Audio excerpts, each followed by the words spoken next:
Hello, we're going to have a look at the tide coming in today. It's spring low tide at the moment at this beach. We've got, let's see who all we've got here. We've got little birdie sitting on the rock here.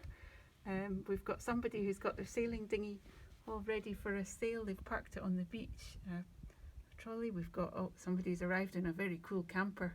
That maybe is the guy coming for a sail. And we've got some dunes at the back with some forest. So spring low tide.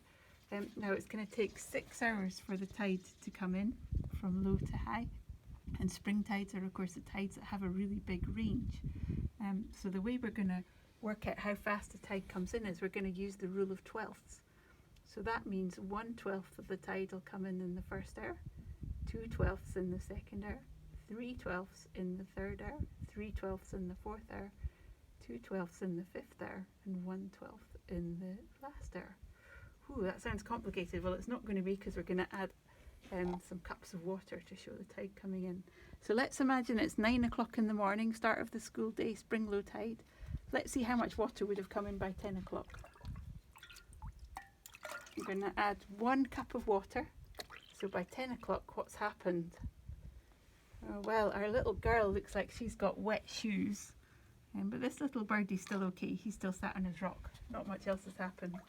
So let's see what's going to happen by 11 o'clock. I'm going to add 2 more cups. Whoa, she's got wet feet already. And our birdie, he's just sat on the rock. Oh, but the rock's disappearing underwater. Oh dear, she's even got a wet skirt. So that's at 11 o'clock. Okay, now up to 12 o'clock, we've got to add in 3 more cups. Let's move our little bird. 1,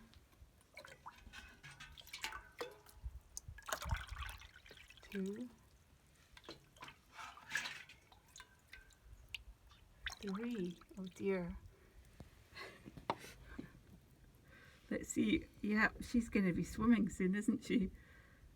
What else? Our trolley's still up the beach far enough. It's not wet yet. What about this rock here? Let's see if our boat could sail over that rock. Oh no, this rock's a problem. This rock's just a hazard. It's just underwater. Okay, so that one was sticking up at low tide, and at mid tide it's just covered, so it's a bit tricky now. Okay, let's go until 1 o'clock. We've got to add in a further 3 cups. 1,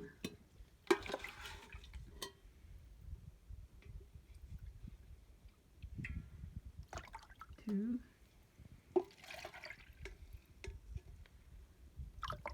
3. What's happened now? So at 1 o'clock, oh, she's looking a bit wet.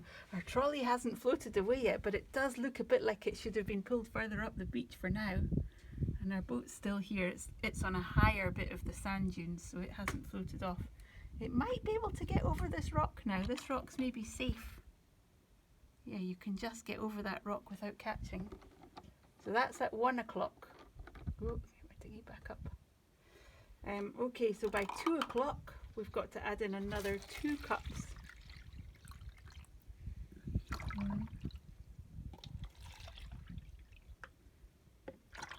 2. What's happened now? Oh dear, she's really wet. This rock looks like it could be a hazard now. It's just under the surface. Have to make sure we don't hit that one. And it looks like the water's even up to our cool surf dude's feet. It's coming right up to the grass today, and we still have 1 more hour of tide to go to get to the top of spring tides. Here's our last hour of tide. What's going to happen now? Yeah, he's got wet feet. The water's right up to I wouldn't stand in the same place for 6 hours while the tide comes in, but there we go, she's done it.